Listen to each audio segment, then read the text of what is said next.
I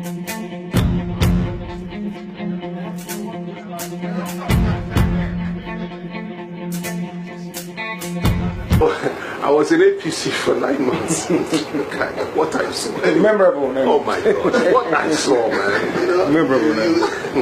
And because I was fighting Jonathan, because Jonathan was giving too much to the Northerners, and he was very unfair to the Yorubas, and you know the story. And I told them, I said, look. So when I went to APC, Buhari now, I met Buhari through El Rufai. We interacted 3-4 times. We'll go and meet him. He had a house somewhere else, not here. He lives just around the corner from here now. But he had a house elsewhere. We went there. So, but as time went by, he now started sending for me. So I went there with Nasser. Then one day, they called and said he wanted to see me. So I said, okay, I'll go. I met him at the transport. When I got there, he said we should go inside the bedroom.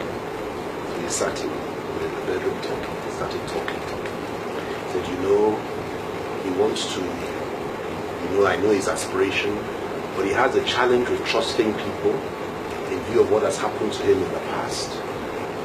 But that he just wants me to know that he would want me to work closely with him if he manages to win the nomination for his party, and that, he likes me, I'm courageous. The Obasanjo said a lot to him about me, that once I'm on board, I will fight all the way, and he loves that. Anyway, to cut a long story short, let me tell you why I'm telling you this story. We started talking about the history and about the Igbos. You know what this man said to me? He said, they killed our leaders in the middle of the night, and we can never forget it. That it's a cultural problem. You can't trust them. When he was talking about trust, that's where it came up. I said, sir, they killed not just northern leaders. They killed leaders from every zone. Southwest, where I come from, yes. The Niger, the south, everywhere. Every zone, not just the north, not just the north. And he said, no, he said, but we remember, we will never forget. We will never forget, and we cannot trust them.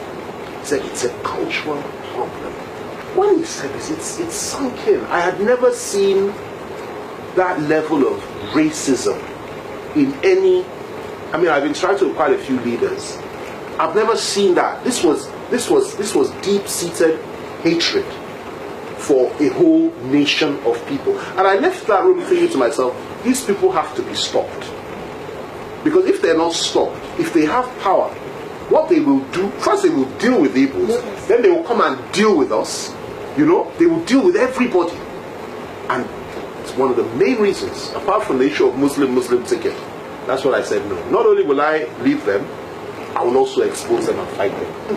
You understand there are some basic, fundamental, core issues that you must never compromise in. It's not about giving Nnamdi Kanu a position of SGF or position of vice president or something like that. Because if you do that, it will serve his term, then we'll be back to square one. Square zero, man. Absolutely. You've got to fight for your people. You've got to fight for your people. Well, it's a structural, seismic change. Absolutely. In thinking and approach. And if they say no, then break it. I told you when we were in detention, the truth is I don't even believe in this union anymore. I don't believe in it. I don't believe in Nigeria. I don't believe that the Northwest and the Northeast, as they are now, should be part of us. Because their whole mindset, their whole view about the world is different to ours.